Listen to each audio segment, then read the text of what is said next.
Stop caring what other people think. There's the predators and the prey. And I'm going to be a predator and you're going to be a prey. No, like, I hate to break it to you, but predators and prey, like, that happens in the Serengeti, not in human society. I don't see any masculinity within myself. I, 20M, have never really talked to women at all in high school, so I've been trying to put myself out there by getting on dating apps and transferring schools to be around more women. I've been looking into self-improvement through working out and reading more books like Atomic Habits. I recently started reading Models by Mark Manson, and it's an interesting read, but reading about what women are most attracted to makes me really wonder if I have any of those traits. I never really had a great father figure growing up. My dad is chronically depressed, has no friends, and has been unemployed for several years now. He's one of the most sensitive people I know in my life and is the polar opposite of what I see in a man. He would get emotional about the most minute criticisms and get overly anxious for the smallest things like trying to talk to strangers, or if I accidentally injure myself like getting a small cut or bruise. For the longest time, he was even scared of me learning how to cook in fear of me possibly injuring myself. My mom always told me I have a lot of traits similar to my dad when it comes to anxiety and sensitivity, and I honestly never saw that as a problem until I started getting into self-improvement and dating. Overall, my parents really cared a lot about sharing my emotions, which really helped me a lot with some of my depressive episodes, but I can't really see how those traits are attractive at all to women. Manson describes the ideal man as someone who is confident and doesn't care about what other people think. For as long as I can remember, I've always deeply cared about what others thought of me and would typically get very emotional if someone disagreed with me over the slightest topics like liking a certain video game or TV show. I've also been more prone to depression as I've had several episodes, including one where I had to be homeschooled for all of 6th grade. That sounds rough, dude.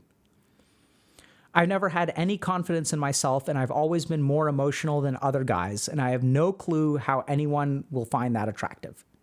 It doesn't help that I've been either skinny or fat my entire life, and it's been so hard to gain muscle recently due to some health problems I've been having lately.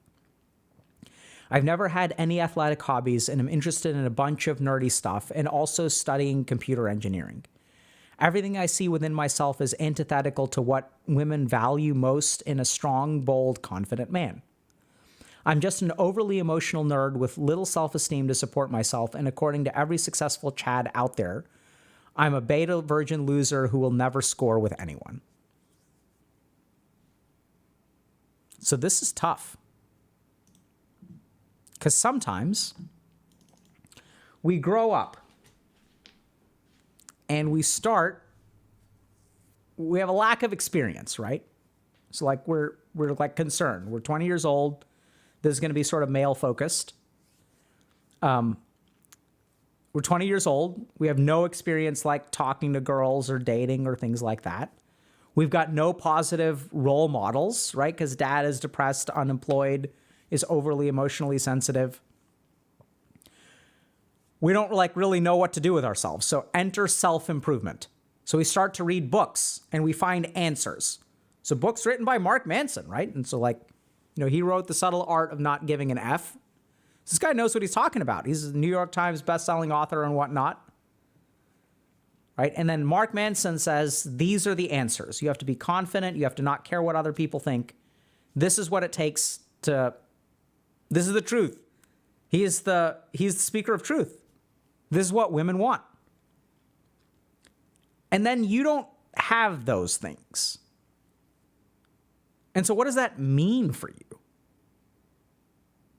Right? So like if you kind of fall into this bucket, like you're kind of like, okay, so like I got dealt a kind of crappy hand with no role models. I missed the boat on certain like critical experiences. Like I didn't grow up learning how to talk to the opposite sex. Right? And then I started like reading stuff, and the more I read stuff, the more I realized how screwed I am. And then what happens is we start to get this like creeping fear that like we're doomed to failure. Right? And then sometimes you're just like, I'm screwed. It's GG. It's over. So the more that we educate ourselves, the more we realize how screwed we are. And so I'm like, what do you do about this? Like if you're not masculine enough and like you don't know how to relate to other people, like what do you do in this situation? Right? And then what happens is as you find the answers, like as you read these books, like people give you answers. You know, I don't know if y'all caught our last stream where we talked about basically the model that these people use is by breeding insecurity. Because the more insecure they make you feel and the more that they say, by the way, I have the answer, here it is, right? Use my course or buy the essential manly Chad secrets for $59.99. 3 easy payments. That's their model.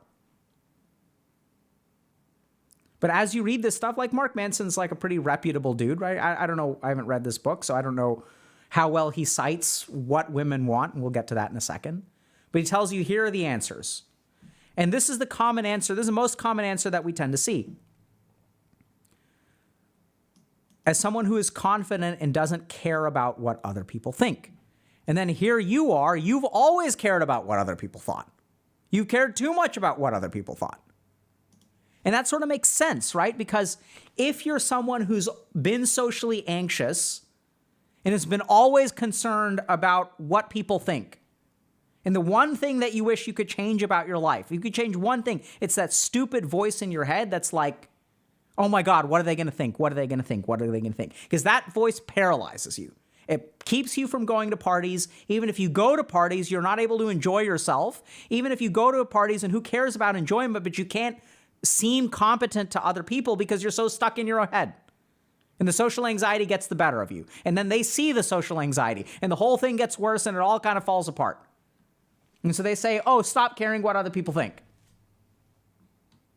And then you stop caring what other people think. And then you know what you become? Do you become confident? Maybe. Chances are, if you stop caring what other people think, what you'll really become is an asshole. Because that's what people become if they stop caring what other people think. But that's the thing, right? Is you want to get rid of that because that thing like just tortures your life. So you're screwed. And you need to get rid of it. I need to become calloused because my anxiety controls me so much. My emotions control me so much. What's the only solution? To numb myself and become calloused. And look, Mark Manson said it too. So it must be real. And all these like alphas say like, yeah, like stop caring what other people think. There's the predators and the prey. And I'm going to be a predator and you're going to be a prey. No, like I hate to break it to you, but predators and prey, like that happens in the Serengeti. Not in human society, right? Like, I don't think so anyway. I think most of human society is like, honestly, it's like PvE co-op. Like most human beings try to help each other. And like, we kind of get along and we form friendships and we form connections, right? Predators and prey, I don't think so. I'm not saying I'm 100% objectively correct in that. I think that there's a lot of scientific evidence that shows that human society is communal and altruistic for the most part, right? Like, I think we can sort of safely assume that. But that's the tricky thing, is that you're controlled by all this negativity. And so then people come along and say, hey, be confident, become callous, become numb, stop caring what other people think. And it seems like such a relief to you, right? Because those are the thoughts that torture you. So what do you do if you're kind of in this situation? If you're like too emotional, not manly enough, like don't have a good role model, missed out on some key experiences, so now you're like 20 and it's like too late. And then like these self-help books seem to be helping, but they also like kind of make you feel a little bit, I'm kind of screwed. So we're going to talk, I'm going to give you all kind of 5 things to work on in terms of like building confidence and tackling this issue of self-esteem. And like how to get there. And especially as it sort of relates to dating. Okay? So this is going to be sort of a heteronormative masculine approach, but we'll touch on variations hopefully at the end a little bit. So the first thing that y'all got to do is be careful about generalizations. Be very, very careful about generalizations. Let's start with this idea of masculinity. What does it mean to be masculine enough? Right? So am I masculine enough? I don't know. What do you think? What makes me masculine enough? Is it facial hair? Because I don't have facial hair. Oh, like facial hair is masculine. So like, I don't have facial hair. Do people without facial hair are they masculine enough? Is it the ability to change a tire? I can change a tire. I can grill. Do those things make me masculine? Are there masculine people who don't know how to grill? But there are some people who are like non-binary or women and they know how to grill. Does that make them masculine? Is it physical fitness that makes people masculine? Is the Dalai Lama masculine enough? Like, I don't know. Like, can he get laid? Like, who knows? It's like, what this idea of masculinity. I'm not an expert in this stuff, okay? But it's like, it's an idea, right? Like, so who is masculine enough? You know who's masculine enough? James Bond. That's about as masculine as you can get. And newsflash, James Bond is a fictional character. Doesn't actually exist. So our standard of masculinity is fictional. So this is what I want you to do. Go out, the next time you go out in public, like go to the grocery store, look around at all of the men. And then like, as you see men, you'll see some of them are in relationships and some of them have children. And then look at how masculine the men who have kids are. And you'll see that there's a wide range of baldness and, dad guts and dad bods and facial hair. And like, some of them are going to like have weak jawlines and like, it's like a whole mishmash of stuff. You can also apply this if you're a woman in this sort of situation, you don't think you're girly enough or feminine enough, right? Like there's all kinds of women out there. So like, be careful about that generalization because now what you're doing is you're living up to a fiction. You're striving for something. It's like, how do you know if you're masculine enough? Like, what does that mean to be masculine enough? Like, how do you measure it? How are you going to know? It's a feeling. We'll get to where it comes from in a second. You all get that? It's like not a real thing. It's a feeling. The feeling is real. But there's no like masculometer, right? That measures your masculinity. If it's above 7.5, it's whatever. So it's like, I'm not saying there's nothing to the idea of masculinity, but what I'm saying is when it comes to your personal and very real life, aspiring to a fictional ideal is not something that you want to do without thinking about it critically. So I'm not saying that you also can't aspire to be certain things that James Bond is, which is fine, but just be critical about what's the measure that you're going for. Like, what does it mean to be masculine enough? I don't know. Do you? It's like, okay, so let me tell you, if you're watching this video and this resonates with you, chances are you don't know what it means to be masculine enough. All you really know is that you're not it. Y'all get that? That's all you know. You don't know what it means to reach the top of the mountain. All you know is that there's a long way to go. So it's a feeling that's born of an absence, of a lack of something. You all get that? Okay. If this video resonates, I'm saying that the feeling is probably what you have. Okay. I think you're plenty masculine, for the record. Second thing, this is really important. So there's a group of women in our Discord, or women and non-binary people, who recently put together a document that was in draft format. I don't know if I was supposed to read it or not, but someone sent it to me. I read it. There was a lot of really great stuff in there. So I'm going to comment on one thing because I think this is a great point to remember. So this concept of what women want, okay?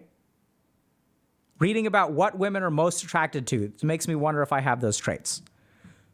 So here's the thing that I want y'all to think about. What women want, it's not like women are like one group of people with a uniform preference for what they want. Do y'all get that? Like, is that clear to people? Because oftentimes when we talk about these kinds of issues, and especially there's people like in the manosphere sort of talk about, they're like, women want this, women want this. Like, women are people. They're just people. And they want different things, just like you want different things. Like, not all men want the same thing. Not all women want the same thing. Like, humans want individual things. They have individual preferences. Some women will like guys with tattoos. Some women will never date a dude with a tattoo. Does a tattoo make you masculine? People will disagree on that. These are all generalizations. And trying to live your life by a generalization is, generally speaking, a bad idea. So like, people want different stuff. So you're not screwed, because newsflash, people want different stuff. Some people like, and so it sounds like this person, for example,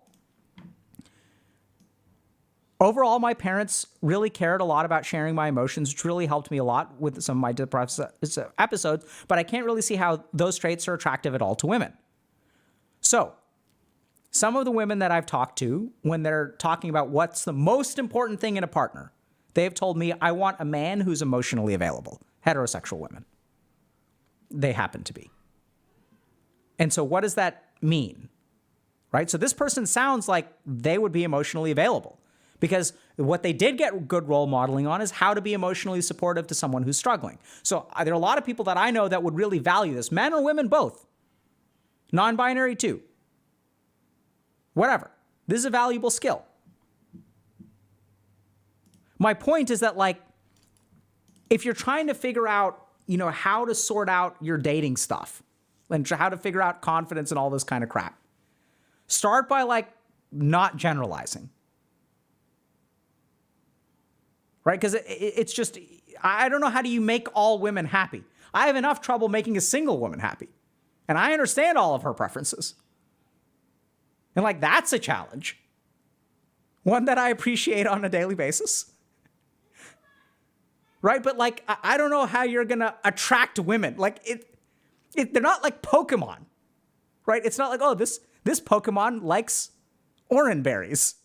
And it's like, yeah, any Pokemon you see in the world, you can throw an orange berry and they'll be attracted to it. Human beings are not like that.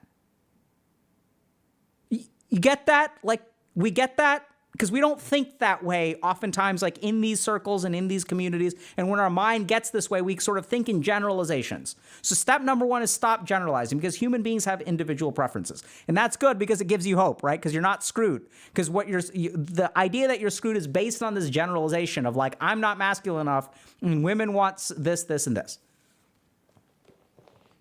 Okay? Because once again, go to the grocery store and look who's got kids. A lot of the people who have kids are not going to be the Mark Manson ideal. I don't even know what the Mark Manson ideal is. Right? All kind of people have kids. All kind of people are in relationships. Okay? That's number one. Don't generalize. Okay. Point number two to understand if you're in this situation. You are not doomed by your parents. So a lot of times people who really struggle to find relationships grow up in situations where they don't have proper role models, or what they view as proper role models, right? Case in point. So we saw that in this post where the person was like, my dad is everything that is the antithesis of what I consider to be a man. And it's like, wow, dude, that's rough. Okay? Some issues there, but let's just accept it at face value. And just because your dad is a certain way doesn't mean you're going to be that way. So this is where, like, this is something I want y'all to understand. If you were dealt a hand in life that gives you poor opportunities going forward, like if you don't have, a lot of inborn good role modeling and stuff like that, that just means that you need to be patient with yourself. Because what I see from this person is that they think about it critically.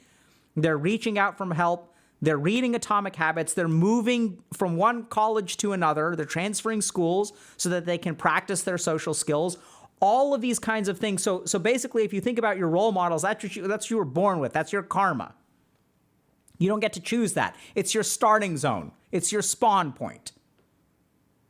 So if you get a good spawn point, you can build up pretty quick. So maybe by the time you're 20 years old, if you've got really good role models and stuff like that, you had your first girlfriend when you were 15, second girlfriend when you were 17, and then by 20, you're really comfortable with relationships. If you had the right starting point. Or you had a starting point like mine, which is no girls, no talking, no parties, no going to dances, none of that. You should do studies. right? If you're from like the South Asian diaspora and you're a first generation immigrant in the US or UK or parts of Europe, Canada, whatever, it's like, no dating, no dating, no dating. Why aren't you married yet? Why don't you have kids? What the hell is wrong with you? It's like, you turn 25 or you turn 26, it's getting close, beta, why aren't you married? So you got to be patient with yourself, because here's the thing. Even if you didn't have it when you spawned, you can absolutely get it, right? So if it's like, if you're playing Civilization and you spawn somewhere and there's no good place to start a city, you got to move until you find some floodplains. You feel me, bro? And so, like, here's the thing. Like, someone else who spawned next to the floodplains gets to start their city on turn 1. Epic start. I have to move around for 12 turns. And I start my city on turn 12. That feels bad, man. Y'all get that? So be patient with yourself. Just because you weren't gifted these kinds of advantages by your parents does not mean you're screwed forever. It just means you can't follow the timeline of someone who started this city on turn 1. So you can't compare yourself to someone who's like had 3 relationships by the age of 20, because like you weren't given that opportunity. So you're just starting late. It's okay. It's not over forever. In fact, catching up is actually way easier than you think. It's similar to this mechanic they have in Civ, where if you're the first Civ that researches a tech, right, all the subsequent Civs have a bonus to research that tech. It's kind of how it works. Catching up actually takes less time than being at the front of the pack. And if you're doing this stuff like reading books about it and thinking about it and working on it and all that kind of stuff, then you'll catch up real quick. Don't worry. But be patient with yourself, okay? If you think you're doomed because of your spawn point, your parents, be patient with yourself. Point number 2. Point number 3. This is really important. So when we start to objectify the people that we date and we start to think that they have uniform preferences, right? So if you're a woman and you're heterosexual and you're attracted to men and you're like, all men want this. And if you're a dude and you're attracted to women, you're heterosexual, you're like, all women want this. And if you're homosexual and you think the same thing, all men or women want this, like that's not true. So then the problem is that we got to be careful, because then a lot of what we try to do is impress the opposite sex, right? Oh, if all women want this, then I have to become this if I ever want to be in a relationship. So you put on your chameleon skin and you change color and you try to impress women. You try to become that which they want. And that's like, it's kind of weird, because you're almost assuming that there's like it's like logic, where it's like, if I do A, B, and C, the women will come. And there may be a certain truth to that. Like, I don't think so for the most part. There may be parts of that have some amount of scientific support, right? In terms of, we're going to get to that in a second. But in essence, what I would say is, don't try to impress others. Try to impress yourself.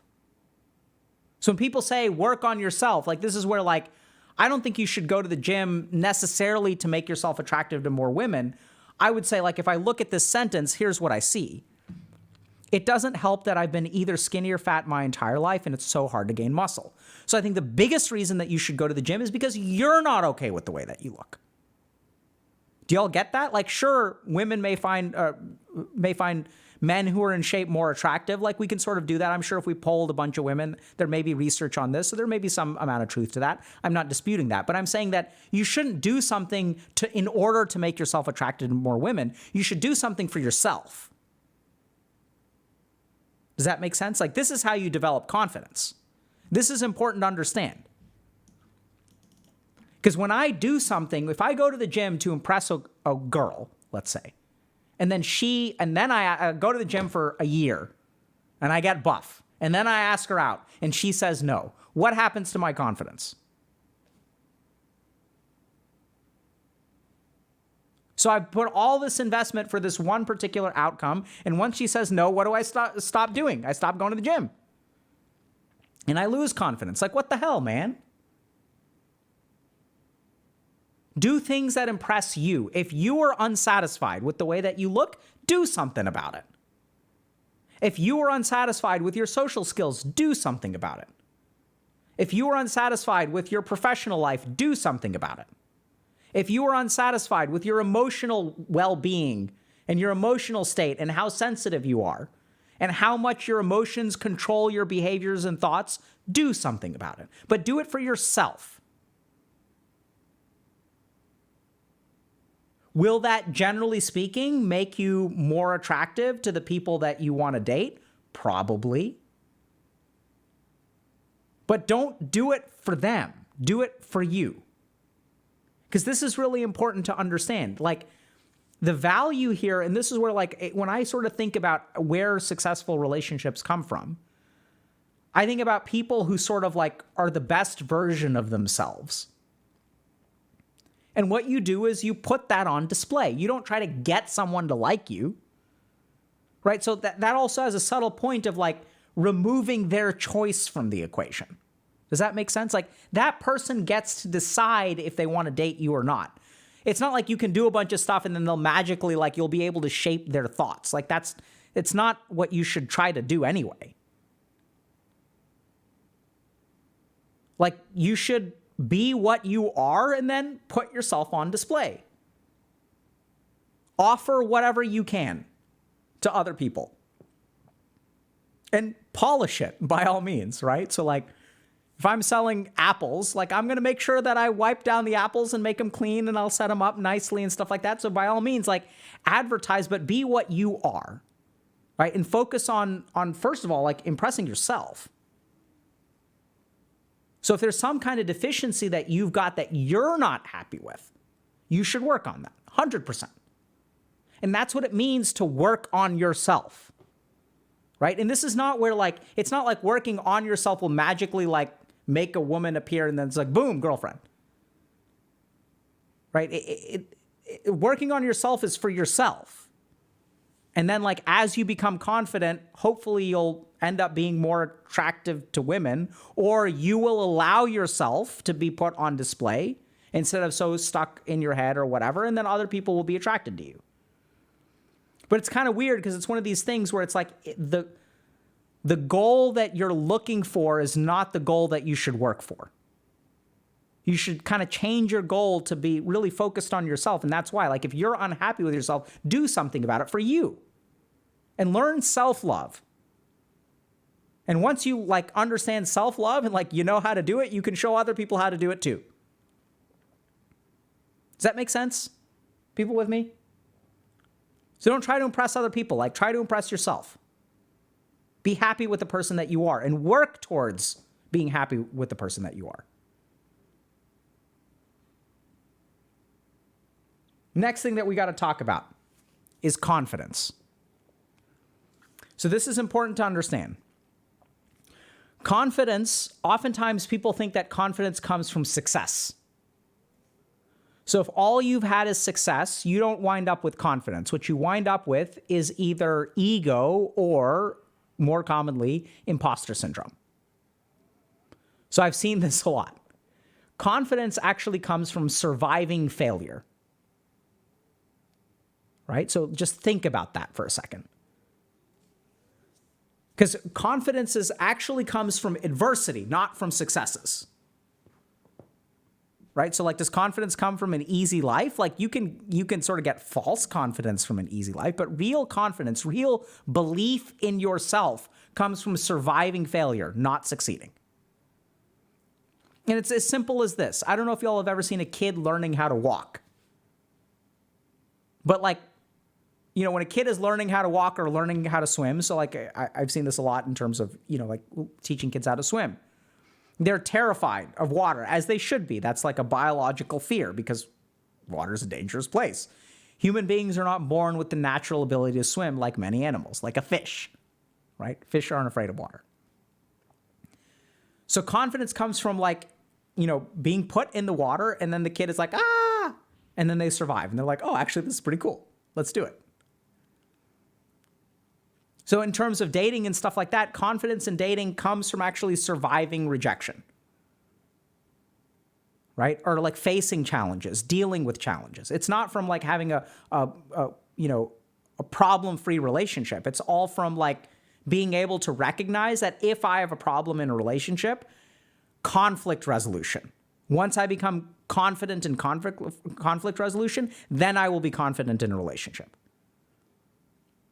Right? So this is where, like, from a gaming analogy wise, like, confidence is not an evasion tank, it's a healer. Which one's more reliable? Like, I can evasion a tank. Yeah, I've got 90% evasion, but it's a one-hit KO. Like, that ain't how you get confident. Confident is a bunch of armor and a healer behind you who's dedicated. You're going to hold aggro. You're going to take damage, but you know that healer is there. So this is where, like, a lot of people don't realize that when they feel like they don't have any confidence, it's actually being built within you. This is what confidence looks like. Why am I confident in myself? Because I failed. One of the biggest lessons I learned. I failed so much and for so many years. Got rejected from medical school 120 times for one acceptance. And then when I started, I was like, ain't no one going to take this away. I don't care. Surgeons can be assholes to me. Not a problem. I have to survive this rotation for 3 months. I have to deal with this narcissistic ass for 3 months. And then I never have to talk to this person again. Meanwhile, many of my colleagues who were, awesome people, they never really failed, right? Because most kids in med school have never really failed. They're like 4.0s, straight A's, all the time, top of their class. And then suddenly, this is one of the cruelest things. One of my friends went to Harvard Law School, and I asked him, how are you enjoying how's your first year? And he's like, it's kind of rough. And I was like, oh, really? I'm so surprised. Like, why is that? And he said, one of the cruelest things you can do to a group of people who have been the best their entire life is to suddenly make them average. I was like, damn. Brilliant guy.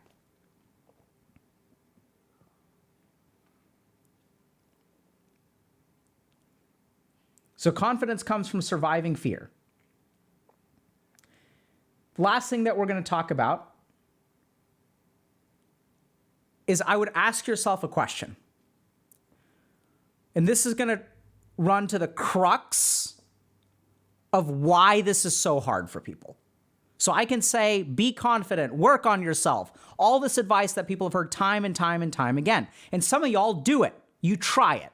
Right? You're like, okay, I'm going to work on myself. I'm going to focus on myself. I'm going to be confident. And you do it and you do it, and it doesn't work and it doesn't work and it doesn't work and it doesn't work.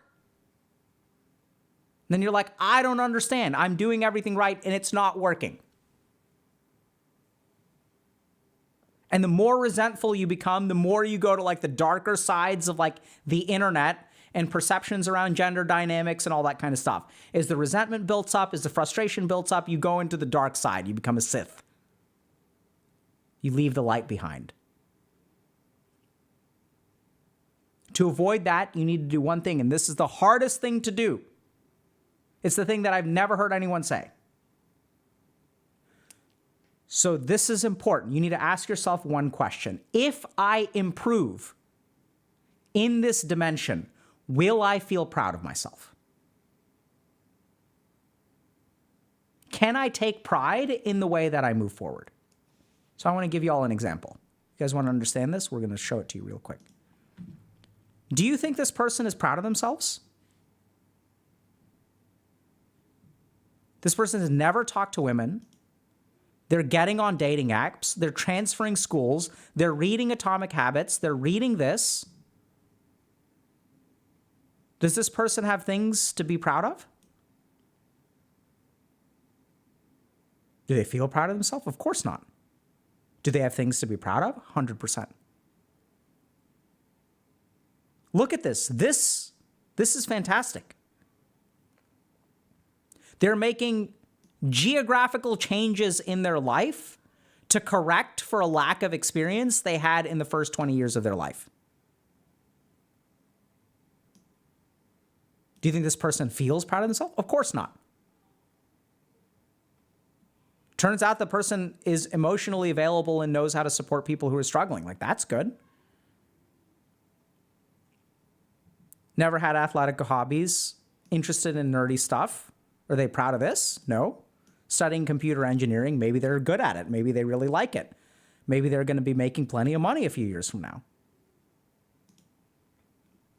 So if you actually improved, could you be proud of yourself?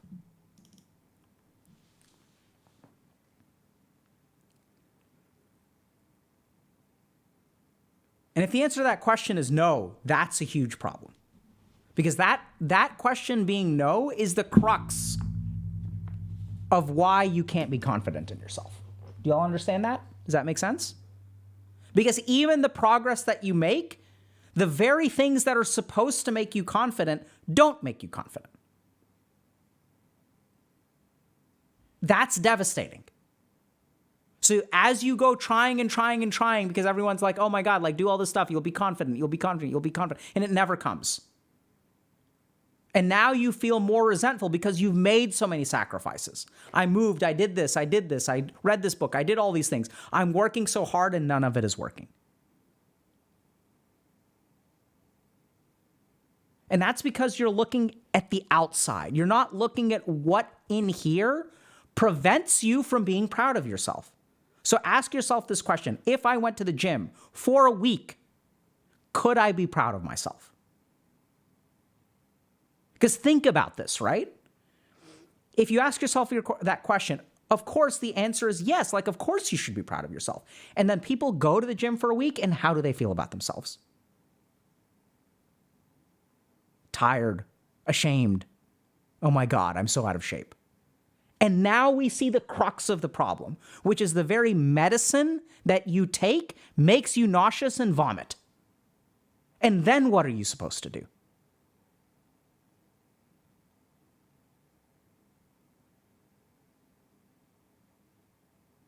You have to be able to take pride in your actions, regardless of the result. You got to be able to say to yourself, you know what? Like, even though I'm out of shape, I went 3 days this week. That's something I can be proud of. Because here's the thing, the success, the confidence, use whatever generally positive word you want. That comes from doing the stuff. But as long as your mind isn't able to see it, like, you're going to be screwed because the very thing that you need is making you nauseous. The medicine is the sickness. And when medicine starts making you sick, you're screwed. That's where you've really got to tunnel down. And you've got to ask yourself, why the hell not? What is it about me? Like, why can't I take pride in this? You've got to get to the bottom of that. Because what you're going to find is it's a feeling that keeps you from doing it. There's a roadblock to you building confidence. Everyone will give you, myself included, 1,000 techniques to build confidence. But no one will ever say, this is what gets in the way, right? Even if you do all the right things. It's the internal work that's the most important. So you've got to ask yourself, if I do this thing, will I be able to take pride in myself? If the answer is why the hell not, that's what you got to start with.